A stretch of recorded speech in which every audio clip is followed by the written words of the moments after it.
From Greenville, South Carolina, Republican Congressman Trey Gowdy, who chaired the House Benghazi Committee, who uncovered the existence of Clinton's personal email account back in March of 2015.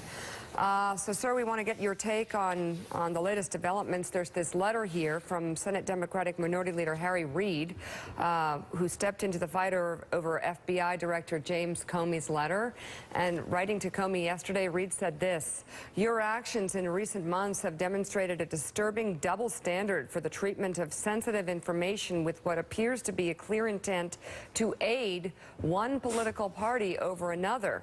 I'm writing to inform you that my office has determined that these actions may violate the Hatch Act, which bars FBI officials from using their official authority to influence an election." What's your reaction to that? Just how laughable that is. You know, it was the Attorney General who met with the spouse of the target of an investigation on the tarmac, and the president himself prejudged the outcome of the investigation during the pendency of the investigation.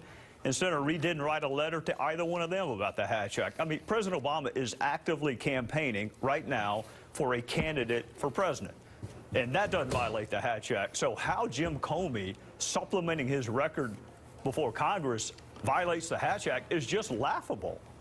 Mike?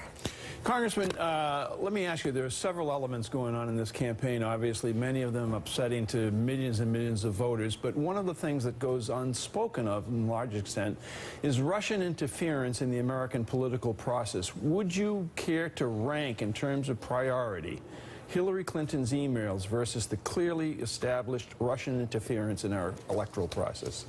Which is more important? I heard the tail end of that question. I didn't hear the first of it. Are you asking me to decide which is more important, the content of the email or foreign interference in our elections? Yes, sir. Well, is it an option that they're both important, or do I have to pick between the two? No, you can do whatever you choose to do, obviously. But I mean, which worries which concerns you more? Both. I don't think I have to pick between the two. No. I think foreign interference in our election is terrible, and I think mishandling classified information is terrible, although Comey said she did not have a specific intent to violate the law. So, I mean, it's like asking me which one of my kids I love the most. They're both important. They both ought to be looked into, and it's not up to me to decide which is more deleterious to our republic. Mm-hmm. So, Mr. Chairman, let me ask you this question just to bring these two questions into kind of pair them up, right, or twin them up. If the FBI were investigating the Russian connection to Donald Trump's campaign, for instance, would you think that if it's legitimate for Comey to be briefing the Congress about the state of the Clinton investigation, shouldn't he then be briefing Congress about the state of any investigation he's engaged in on the Russian side? Well, I hate relativism. I really do. Maybe I'm the only one in my line of work that does. I think the same rules ought to apply to everybody, no matter what the calendar says and no matter what your political ideation is. I don't consider what Comey did to be updating Congress on the substance of his investigation. I view it as supplementing his previous testimony.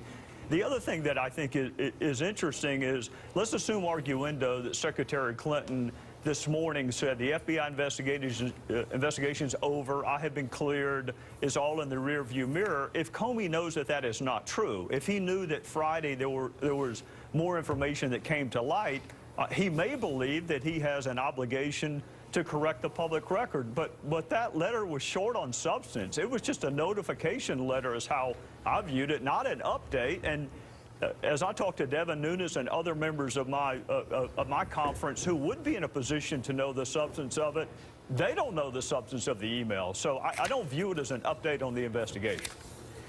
There are those who say, and many, that the timing of this is really questionable, really inappropriate on the part of Comey. What's your reaction to that? That not a single one of the facts at hand is directly attributable to Director Comey. He didn't tell her to set up her own private email server. He did not tell her to mislead the public about whether or not she sent or received classified information. He did not tell Uma Abedin, hey, don't turn over all your devices. And God knows he didn't tell Anthony Weiner to sext with underage girls. So none of that is Jim Comey's fault. The timing is a direct and natural consequence and probable consequence of decision Secretary Clinton made years ago. So I wish we had known this a year ago. But is that Comey's fault that we did not know she had a private server 2 years ago? No, that's it is not the FBI's Mike fault. Barnicle.